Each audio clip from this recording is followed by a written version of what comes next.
Usually when we talk about a medical diagnosis, there is this underlying expectation of um, absolute engineering level precision. Right, like a clear-cut answer. Exactly. Like if you fall off a ladder and break your arm, you go to the hospital, they put you in an x-ray machine, and that glowing image shows a very distinct, jagged white line across the bone. Yeah, the doctor just points to it, says, there it is, that is the problem. And there is a profound psychological comfort in that moment, even though you are in physical pain. I mean, we have this deep-seated human desire for things to be visible, to be We quantifiable. want things to be neatly categorized. The broken bone is a binary reality. Mm. It is either fractured or it is intact. Right. It is a clean, undeniable fact, and it provides a clear roadmap for how to fix it. But then you step out of the orthopedics ward and into the world of human psychology, neurodevelopment, and personal growth. And suddenly that pristine x-ray machine is completely useless. Yeah, you try to look for the jagged white line that explains why you feel so burnt out, or why you are carrying this low-grade hum in the background anxiety, and there is nothing clear to point at. We are looking at a diagnostic landscape that is, honestly, incredibly murky. It is the absolute definition of diagnostic muddy waters. And the danger of those muddy waters is that when we cannot find a clear physical broken bone to explain our dissatisfaction with life, we start assuming that our entire fundamental operating system is defective. Which is exactly where we are starting today. Our mission for this session is to map out a completely new approach to personal development, extracted from a fascinating stack of source materials. So think about your own morning routine for a second. I want to paint a very specific picture for you, the listener. Imagine you are waking up at 5 a.m. The alarm blares while it is still pitch black outside. Exactly. And you immediately drag yourself out from under the warm covers and step into a freezing cold shower. Why? Because you read an article claiming it spikes your baseline dopamine for the next 4 hours. Oh yeah.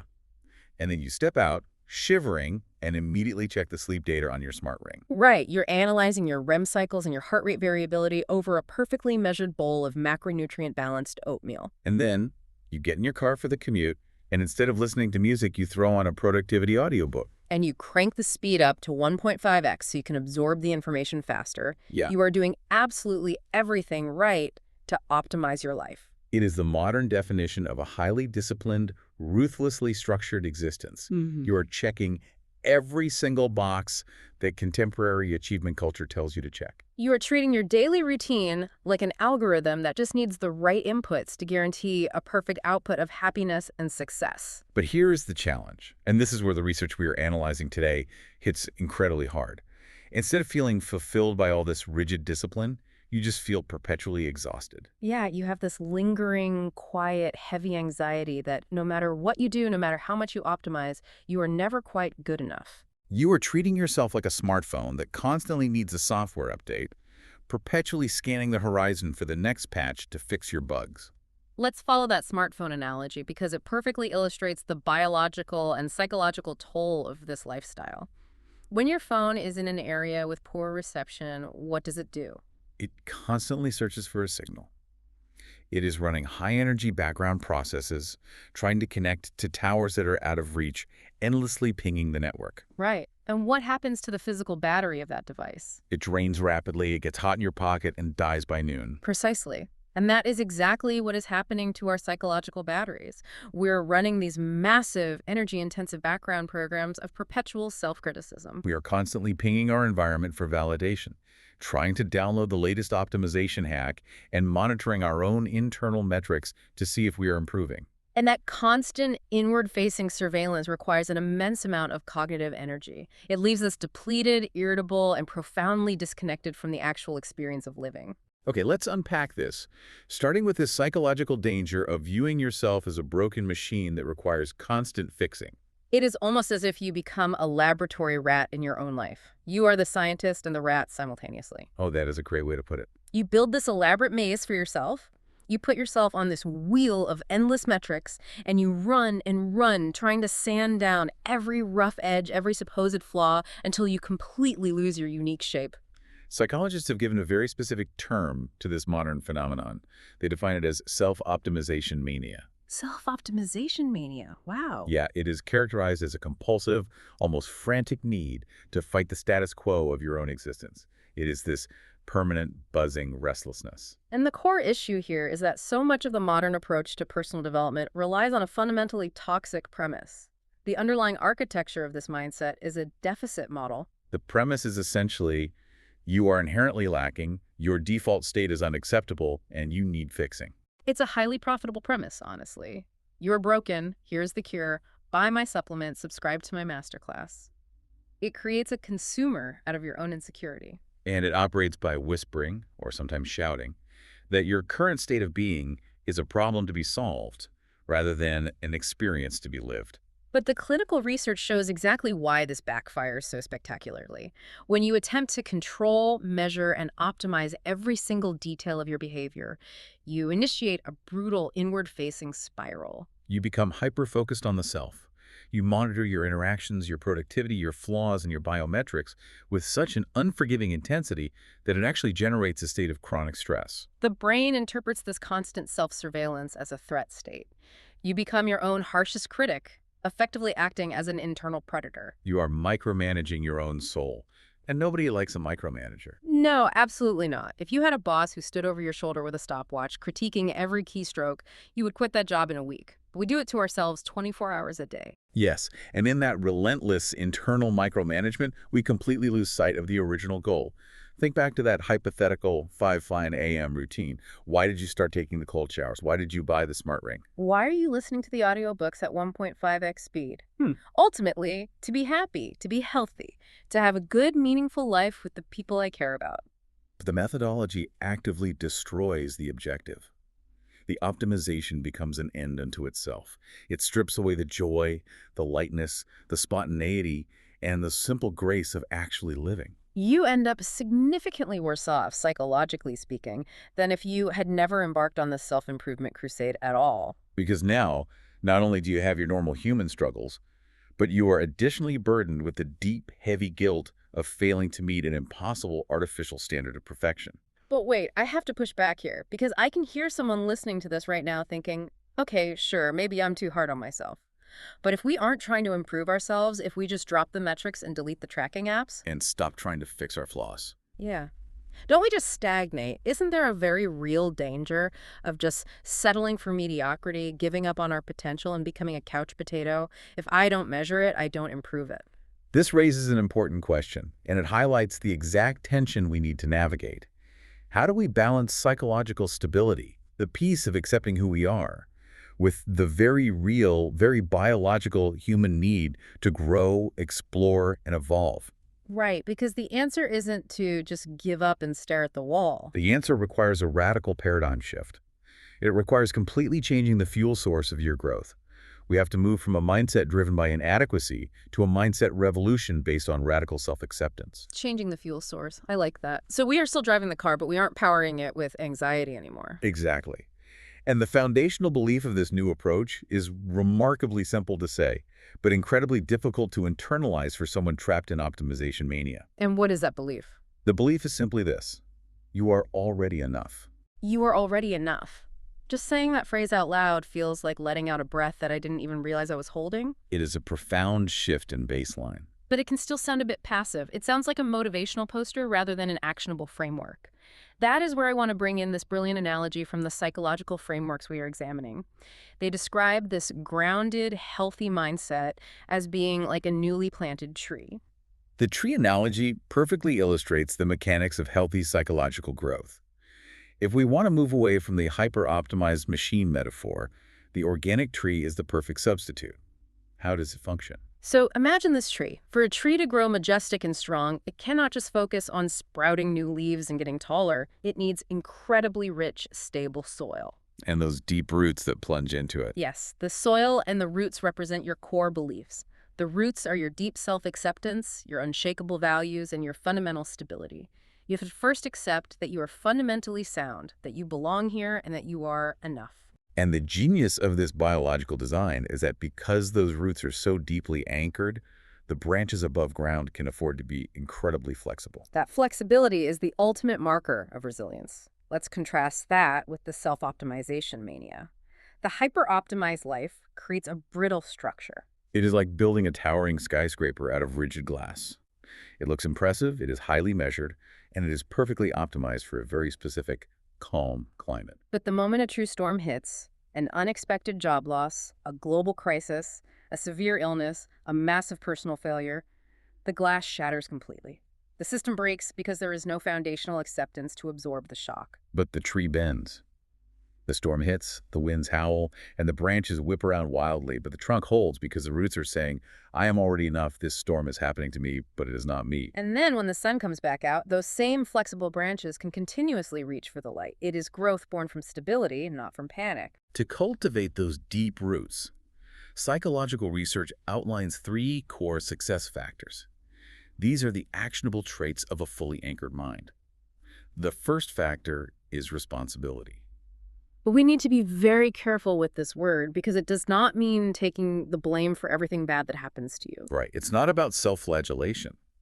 It is the cognitive shift from being a passive victim of your external circumstances to becoming the active creator of your internal universe. You cannot control the storm.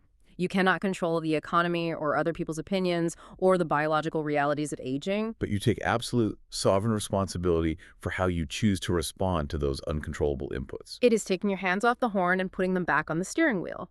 You stop yelling at the traffic and start navigating your car. Yes, and that leads directly into the second core factor, which is serenity. Now, serenity in this context isn't sitting cross-legged on a mountaintop humming. It's not just ignoring everything. No, it is the fierce stoic acceptance of what you absolutely cannot control. The exhausted optimizer is exhausted because they are trying to manipulate every external variable to ensure a perfect outcome. Serenity is letting go of that frantic manipulation. It is finding a calm, unshakable center within the inherent chaos of human existence. And once you have responsibility and serenity, the third root is positivity. But I really want to clarify this because we are not talking about toxic positivity where you force a smile while your house is burning down. Absolutely not. Toxic positivity is just another form of optimization. It is trying to optimize your emotions by repressing the negative ones, which we know is psychologically damaging. True positivity, as a root factor, is about the conscious directing of your mental focus. It is the neuroplasticity of attention. Our brains are naturally wired with a negativity bias. We notice the threats, the flaws, the deficits because they kept our ancestors alive. Conscious positivity is choosing to look at possibilities rather than obsessing over deficits. It is actively searching for what is working, what is beautiful, and what is meaningful, even in the midst of difficulty. And when someone integrates these 3 roots, responsibility, serenity, and positivity, they undergo a fascinating transformation. The framework describes a person operating from this grounded place as a rebel. Specifically, a change rebel. I love this framing because it completely flips the script. You are rebelling against the constant, overwhelming societal pressure to change out of a sense of inadequacy. You are looking at the multi-billion-dollar self-help industry. You are looking at the constant barrage of advertisements telling you to be younger, faster, and richer, and you are saying, no, I am not a broken machine. I am a whole human being. It is an act of profound defiance, and ironically, it is only from that place of defiant wholeness that true, lasting, meaningful change actually occurs. But it is a different flavor of change. It is not forced by a panicked sense of lacking something. It is driven naturally by a longing for new horizons. You learn a new language, not because you feel stupid, but because you long to connect with a new culture. You exercise not because you hate your body, but because you want the energy to go on an adventure. Consider the biological difference in those 2 motivations. It is the difference between running away from a predator and running toward a beautiful destination. The physical action running looks identical from the outside. But the internal biochemical environment is entirely different. When you are running from a predator or running from a sense of inadequacy, your body is flooded with cortisol and adrenaline. It is a high-stress emergency state. It causes inflammation and eventual burnout. But when you are running toward a beautiful destination, fueled by curiosity and wonder, your brain generates dopamine, serotonin, and endorphins. You are deeply engaged, you are energized, and the process itself becomes the reward. So what does this all mean for the mechanics of our daily lives? Let's say you're listening to this and you buy into the premise. You decide, okay, I'm getting off the treadmill, I'm planting the tree, I'm going to stop viewing myself as a project that needs to be fixed. Here is the practical problem. The human mind is an incredibly active engine. It needs somewhere to look. It needs something to process. If we stop focusing inward on fixing our supposed flaws, Where do we direct that spotlight of attention? We must turn the spotlight outward. And this is the pivot point where the philosophy of personal development intersects with the hard, empirical science of human neurobiology. If you want to quiet the anxious, hyper-optimizing self, you do not do it by forcing yourself to stop thinking about yourself. That just creates a paradoxical loop where you are thinking about how much you are trying not to think about yourself. Like trying not to think of a pink elephant. It's impossible. Exactly. Instead, you have to introduce a stimulus so overwhelming, so vast, that the self-obsessed part of your brain is forced to shut down simply to process what it is encountering. And to understand how that works, we have to talk about the villain of this story. Historical thinkers and philosophers have often referred to a constant nagging voice inside our heads as the interfering neurotic. It is that voice that wakes you up at 3:01 a.m. to remind you of something slightly embarrassing you said 5 years ago. It is the voice that looks at a neighbor's new car and instantly calculates your own comparative social worth. It is the ego. It is the default baseline self. And it is completely endlessly obsessed with status, independence, competition, and survival. It is the inner CEO of the self-optimization factory. What's fascinating here is how accurately modern neuroscience has mapped that exact philosophical concept. In neurobiology, that interfering neurotic voice correlates very closely to a specific network in our brain known as the default mode network, or the DMN. The DMN is essentially the brain's idling state. When you are not actively engaged in a demanding external task, when you are just sitting in traffic or waiting in line at the grocery store, the DMN fires up. And what does it do? It ruminates, it time travels, it agonizes over past regrets, it catastrophizes about future scenarios, and it constantly evaluates your social standing relative to others. It is the background app that is draining our psychological battery. It is constantly refreshing the feed of our own anxieties. It is the engine of our ego. And when the DMM becomes overactive, it is heavily associated with clinical anxiety and depression. You literally become trapped in the claustrophobic echo chamber of your own egocentric viewpoint. But psychological researchers have identified a profound biological mechanism that serves as an override switch for the DMN. They call it the vanishing self. The vanishing self. Yes. When we encounter something truly vast, something so physically immense or conceptually profound that it completely transcends our current mental models of the world, the brain has to reallocate its resources. To comprehend this vast mystery, the brain literally pulls blood flow and electrical activity away from the default mode network and directs it to the sensory and outward-facing processing centers. The ruminating stops. The nagging voice is silenced. The ego, quite literally and neurologically, shrinks. And the researchers conducted a study to illustrate this that is just completely brilliant in its simplicity. It paints such a clear picture of this neurological shift. They wanted to see if they could measure the shrinking of the ego in real time. So they took a group of participants to a famous national park. Specifically, they took them to a high-altitude lookout point that offers this massive, expansive, jaw-dropping view of a glacial valley. I want you to picture standing on the edge of a cliff. You are looking out over massive, sheer granite walls that drop thousands of feet. There are endless canopies of ancient pine forests below, waterfalls in the distance, and sweeping, dramatic skies above. The visual processing required to take in that scene is immense. The brain is trying to calculate scale, distance, and depth on a level it rarely encounters. Exactly. So while these people are standing there, completely awestruck by this staggering view, the researchers hand them a clipboard with a piece of blank grid paper and a pen, and they give them a very simple prompt. Draw a picture of yourself. Just a simple stick figure or sketch representing yourself. And of course, in any good scientific study, you need a baseline to compare it against. Right. So simultaneously, they had a control group. These were people placed in a bustling urban tourist setting. Think of a crowded city wharf, lots of shops, concrete, people walking by, a highly structured, man-made environment. The researchers handed this urban group the exact same clipboard, the exact same grid paper, and gave the exact same prompt. Draw yourself. The contrast in the resulting data was visually striking. It was measurable with a ruler. The people standing in front of the vast, magnificent natural valley drew their own self-portraits, significantly smaller on the grid paper than the people in the urban environment. Their physical representation of their self, their ego, their perceived size relative to the universe literally shrank in the face of the magnificent. It is a profound empirical finding. Being immersed in a context of vastness leads to a small self. We need to be very clear about the psychology here. A small self in this specific context is not a state of low self-esteem. No, it is a highly positive, liberating state. It means the nagging, self-critical, status-obsessed DMN is turned down to a whisper. You stop worrying about your perceived flaws, your optimization metrics, or your social standing because your cognitive bandwidth is entirely occupied by processing the magnitude of what is in front of you. You no longer feel like an isolated, broken machine. You feel yourself becoming a small, integrated part of something infinitely larger. Here's where it gets really interesting. Because you are listening to this on your commute or while walking your dog, and you are thinking, well, that is a lovely concept. I would love to shut down my DMN. But I don't live on the edge of a glacial valley. I live in a suburb, I work in an office park, and I can't just move to a national park and stare at a waterfall every time I feel stressed. How do we access this ego-shrinking, perspective-shifting emotion in the mundane reality of our daily lives? How do we find this sense of wonder on a Tuesday afternoon? This is exactly what the psychological researchers wanted to map out. They recognize that awe cannot just be a luxury reserved for mountaineers and astronauts. So they initiated a massive global project.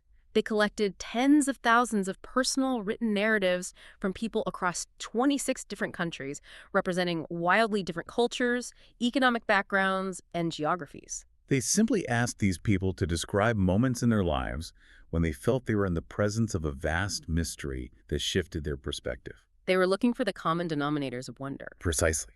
And from analyzing those tens of thousands of global narratives, they extracted a concrete taxonomy. They identified the 8 wonders of life.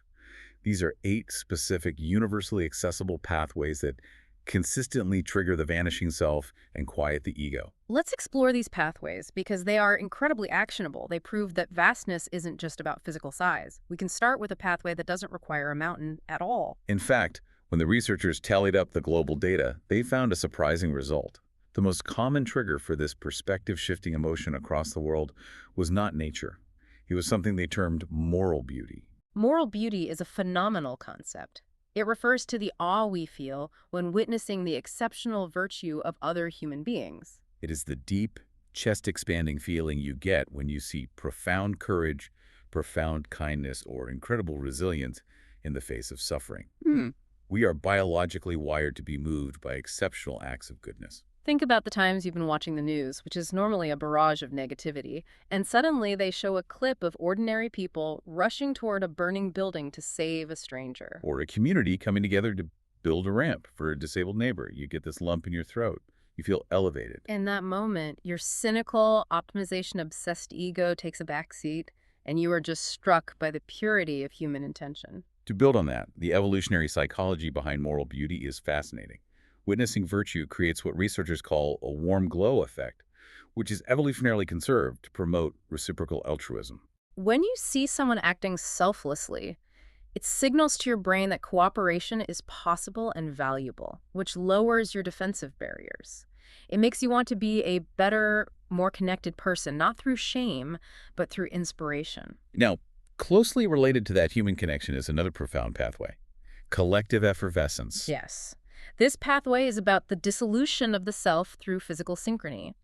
Collective effervescence is the literal feeling of moving in unison with others. It is the electric buzzing current that runs through a crowd when individual boundaries seem to melt away. I have absolutely felt this at live music concerts. You are packed into a venue, the band drops into a massive chorus, and suddenly 10,000 people are jumping up and down on the exact same beat, singing the exact same words. For those 3 minutes, you don't even know where your own physical voice ends and the roar of the crowd begins. You aren't you anymore. You are a single cell in this giant, joyful organism. And you find the exact same mechanism in vastly different contexts. You find it in massive sports stadiums when a wave goes around the crowd. You find it on a crowded dance floor. You find it in synchronized religious rituals, like a congregation standing and kneeling together. And you find it in massive political protests where people are marching in lockstep for a unified cause. When we synchronize our physical movements with a collective, the brain's spatial processing naps actually blur the boundaries of our own body, creating a profound sense of unity and shared purpose. Okay, so we have moral beauty and collective effervescence wonders driven by other people. Then, of course, we have nature, the classic ancient trigger for the vanishing self. The vast ocean, the towering forests, a sky scattered with millions of stars. Nature triggers awe because it connects us to physical vastness and the intricate, deeply interacting systems of life. When you look at an old-growth forest, your brain is trying to comprehend a biological system that has been operating flawlessly for thousands of years without any human intervention. It forcefully shrinks our perception of our own importance. We realize we are just a tiny, fleeting piece of a massive ecological puzzle. But the feeling we get from looking at a grand landscape can actually be replicated purely through sound, which brings us to another universal pathway: music. Music is a fascinating trigger because it is a completely invisible vastness. It is an acoustic space. Music has the power to transport us to entirely new dimensions of symbolic meaning. When you are immersed in a complex piece of music, whether it is a swelling classical symphony, the intricate picking of a solitary acoustic guitar, or the thumping driving bass of electronic trance music, it physically surrounds you. It vibrates your tympanic membrane. It taps into deep subcortical emotional centers in the brain that predate the evolution of spoken language. It's almost like music acts as a hack to bypass the logical, overanalyzing DMN entirely and speak directly to our nervous system. Exactly. And just as music organizes sound into vast, awe-inspiring structures, humans also organize physical space into vast structures. This brings us to the pathway of visual design. Now, when the researchers talk about visual design, they aren't just talking about a pretty painting hanging in a gallery. They're talking about how human-made visual systems connect us to cultural and historical forces that are much larger than our individual lives. Think about the architectural scale of human ambition. It is the breath-catching awe you feel when you stand inside the nave of a towering Gothic cathedral and look up at the vaulted ceilings. It is the reverence you feel looking at the intricate, mathematically perfect geometry of an ancient Mayan pyramid, or even the staggering, dizzying complexity of a modern city skyline at night. When you look at the skyline of New York or Tokyo, your brain struggles to comprehend the sheer amount of human labor, engineering, and cooperation required to build it. The geometry and the scale hijack our brain's normal predictive coding. It forces us to stop and just absorb the magnitude of human creation. And beyond physical creations, there's a vastness of the mind itself. Another pathway to wonder is epiphanies. Epiphanies, the light bulb moment. Yes, but on a grand scale. Epiphanies represent semantic vastness.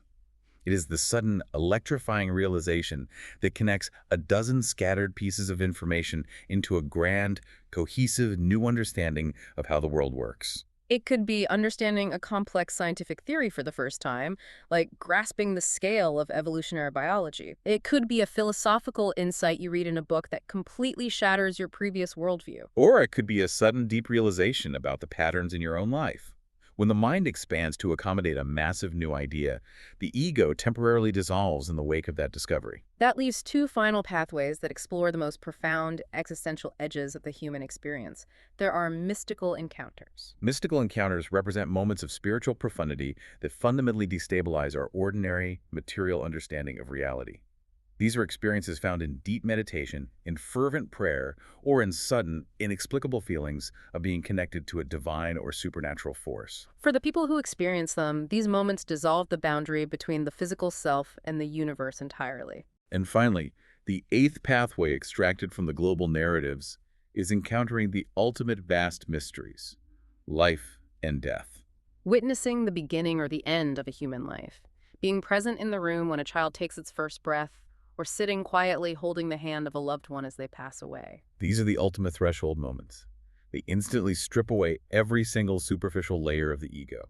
In the presence of life and death, and nobody is thinking about their sleep metrics or their productivity hacks or their social status, you are forced to confront the awe-inspiring, ever-repeating biological cycle of our species. It grounds you in the absolute bedrock of reality. So, looking across these pathways, from moral beauty to epiphanies, from collective effervescence to the quiet observation of nature, we see numerous ways to access the vanishing self. But I have to ask a critical question here, because someone might listen to all of this and think, this is beautiful, but it sounds like an abstract, poetic concept. It sounds like philosophers being romantic about sunsets and music. Right, they might wonder if there's any hard science behind it. Exactly. Is there a hardwired, measurable, physical reality to this feeling of awe? Or is it just a nice idea? It is intensely physical. The psychological literature dives incredibly deep into the autonomic nervous system's response to these encounters. Our bodies do not just passively observe vast mysteries, they react to them on a deep biological level. The science maps this out beautifully. Let's look at three very specific physical reactions that prove awe is a hardwired physiological state: tears, chills, and the vocal burst. Let's start with tears, because normally when we think of crying, we immediately associate it with grief, sadness, pain, or frustration. But the tears we experience in the presence of wonder are entirely different, aren't they? They are biologically and psychologically distinct. The research suggests that the tears we shed when witnessing a profound act of moral beauty, or when a piece of music moves us to our core, are not tears of loss. They're a biological recognition of things that unite us into a larger community. When you experience awe, it triggers the parasympathetic nervous system. That's the rest and digest system, right? The counterbalance to the fight or flight stress response. Exactly. When the parasympathetic system activates, it releases the physical tension held in the body. The tears are a physical release valve. Furthermore, they serve a profound evolutionary purpose as a social signal. When you cry in the presence of something beautiful, you are signaling to the others around you that your defenses are completely down. You are showing vulnerability, which invites connection and trust from the group. It is your body saying, I am deeply moved and I am safe to approach. That makes profound sense. It is a biological white flag to your community. Now, what about chills? Getting goosebumps when a choir hits a massive dissonant chord that resolves perfectly, or when a sports team makes a miraculous, impossible comeback in the final seconds. You feel this wave of electricity run up your arms and the back of your neck. Chills and goosebumps, the clinical term is piloerection, are a fascinating evolutionary relic. The psychological framework argues that piloerection is a signal that we are facing the unknown. Think back to our mammalian ancestors on the savannah. When they faced a vast, mysterious, or potentially threatening environment, the hair on their bodies would stand up to make them appear larger. And also to increase sensory awareness of the air currents around them. It's an evolutionary alarm bell. But when we get chills from music, we aren't in danger. Right, because the mechanism has evolved. Today, when you experience piloerection in the face of a vast mystery, it is an automatic physical manifestation of realizing you are small in the face of something incomprehensible. The body is signaling you are in the presence of something larger than yourself, and you need to merge with your tribe to process this and survive. It is the physical sensation of your individual boundaries blurring. Wow.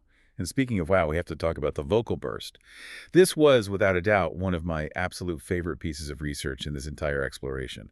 It is so surprisingly simple, but so revealing. It is a remarkable piece of acoustic and anthropological research. Scientists wanted to know if there is a universal pre-linguistic sound that human beings make when they encounter something vastly awe-inspiring.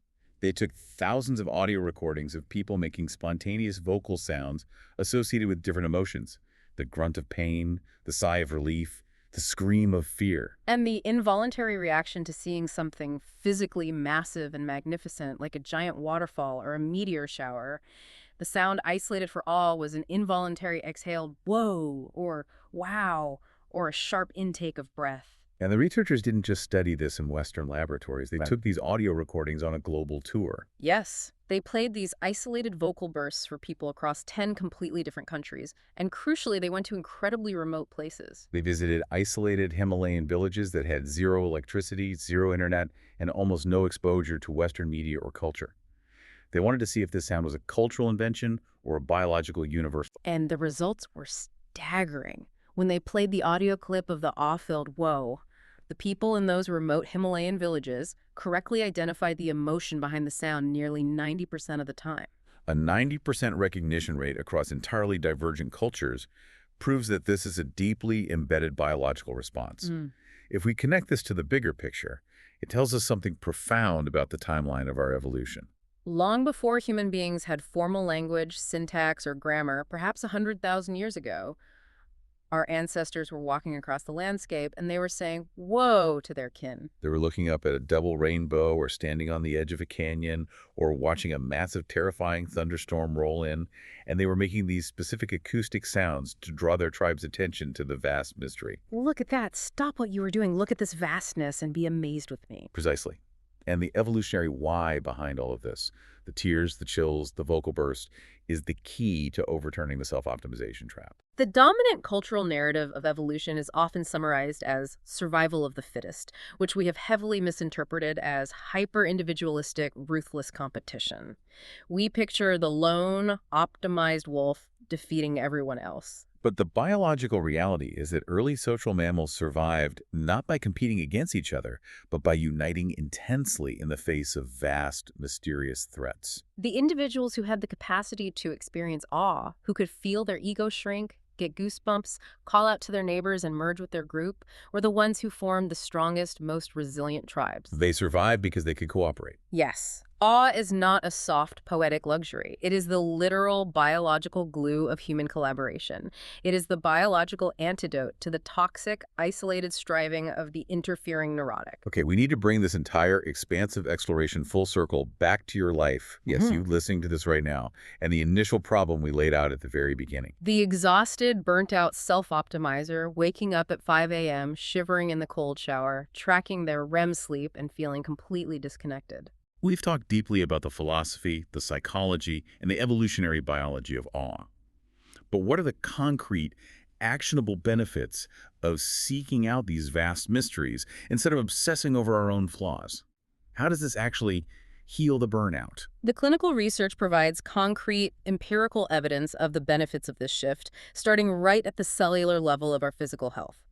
One of the most compelling studies measured a specific biomarker in the human body called interleukin-6, or IL-6. Let's break down IL-6. What does it do? IL-6 is a pro-inflammatory cytokine. It is a primary marker of chronic inflammation in the body. When you are highly stressed, when you are constantly ruminating, your body triggers an inflammatory response. Persistently high levels of IL-6 are heavily associated with clinical depression, autoimmune disorders, cardiovascular disease, and the general physical wear and tear of chronic stress. It is the literal physical manifestation of burnout running through your bloodstream. Exactly. Now, researchers track people's daily experiences of different positive emotions over an extended period. They looked at joy, amusement, contentment, pride, and awe. And they consistently found that the regular daily experience of awe encountering these vast mysteries was the single specific emotion that predicted significantly lower levels of IL-6. That is incredible. Seeking out wonder actually cools down the inflammatory stress response in your physical body. When the ego shrinks, the inflammation drops. But the benefits do not stop at physical health. They extend directly into how we behave in society. Which brings us to the origami crane study. When I read this, my jaw dropped. It perfectly illustrates how shifting our focus outward changes our fundamental behavior toward other people. Set the scene for us. How did they structure the experiment? So, researchers brought a group of participants into a laboratory setting. They divided them into two groups. The first half were placed in a room that had been designed to elicit a sense of wonder. It was filled with truly magnificent, awe-inspiring, massive, ancient-looking plants. Deep greenery, huge leaves, a very immersive, natural environment. The other half, the control group, were placed in a room with just a few normal, mundane, boring office plants sitting in the corner. They established a baseline of vastness versus mundanity. Right. So the participants spend time in these respective rooms. Then, as the experiment concludes and the people are getting ready to leave and go about their busy days, the researchers casually ask them a favor. They say, hey, there was a recent disaster and we are putting together care packages for the victims. Would you be willing to sit back down and spend some of your own unpaid free time folding origami cranes to send to these strangers? A direct test of generosity and time sacrifice. Exactly. And the results were undeniable. The people who had been sitting in the room exposed to the vast, awe-inspiring beauty volunteered significantly more of their own time to fold cranes for total strangers than the people in the mundane room. They were measurably more generous. This study is the ultimate behavioral proof of the vanishing self. Think about the psychology of the hyperoptimizer. When you are obsessing over your sleep metrics, your daily schedule, and your productivity hacks, you hoard your time. You are highly protective, stingy, and defensive because you are operating from a psychological deficit. Every minute given to someone else is a minute stolen from your own optimization. But when you are exposed to wonder, your ego shrinks. Your default mode network quiets down. Your sense of interconnectedness expands. You realize that your time is not just a commodity to be hoarded, but a resource to be shared. you naturally become more generous, more patient, and more empathetic, The final, isolating pillar of the default self, the constant striving for a competitive advantage over everyone else, just crumbles. It completely crumbles. And that leads us to the grand synthesis of everything we have explored today.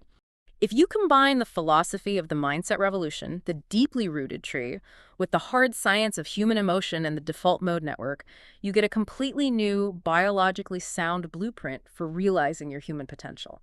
It culminates in a beautiful, profound paradox. The ultimate paradox of personal growth is that hyperfocusing on the self leads directly to misery, stagnation, and cellular inflammation. The harder you try to fix yourself, the more you monitor your every flaw, the more broken and exhausted you feel. The self-improvement treadmill is a trap, but if you fundamentally shift the paradigm, If you plant the tree. yes, if you plant the tree, if you start by unconditionally accepting your foundational worth, developing those deep tree roots that boldly declare, I am already enough, I'm a whole human being, you gain an incredible psychological stability. And then, from that unshakable, stable base, you actively turn your attention outward. You seek out the vast mysteries of the world. You deliberately hunt for the 8 pathways. You look for the moral beauty in your neighbors. You immerse yourself in a complex piece of music without doing anything else. You get out into the towering scale of nature. You move in synchrony with a crowd. And when you engage with the world this way, an amazing thing happens to your brain. Your mind actually becomes deeply energized. The cognitive research shows that people who experience regular awe are significantly more rigorously curious. They are more open to new, challenging ideas. They are better at evaluating complex, nuanced arguments, and they are highly collaborative. They grow and evolve continuously, not because they are pressured by anxiety to conform to an impossible artificial standard of perfection, but because they are naturally, joyfully driven by passion, curiosity, and a deep desire to understand the magnificent, interconnected systems they are a part of. We have covered an absolutely incredible amount of ground today. We started in the claustrophobia of the modern optimization trap, understanding the exhaustion of acting like a laboratory rat spinning endlessly on a wheel, desperately trying to measure and fix flaws that don't actually need fixing. We've moved from that cramped, anxious, hypervigilant space to the grounded, serene strength of an anchored tree. And finally, we've stepped out to look at a vast universe of interconnected systems, learning how the simple acts of shedding a tear, feeling a chill down our spine, and exhaling a simple, whoa, can lower the inflammation in our bodies and deeply connect us to the rest of humanity. The neurobiology and the philosophy are perfectly aligned here, pointing to one clear directive. Stop looking inward for the source of your growth. Stop micromanaging your soul. Look outward. So, to you listening right now, as you go about the rest of your day, as you eventually turn off this audio and step back into the normal rhythm of your routine, we want to leave you with a final, lingering thought to ponder. Think back to that mirror you look into every single morning when you are analyzing your flaws, charting your progress, and planning your daily optimization routine. What if the ultimate secret to unlocking your true, expansive human potential isn't found in looking intensely into that mirror and asking, what is wrong with me? What if instead the radical secret is simply turning around, looking out the window, finding something completely vastly mysterious, and just saying, whoa,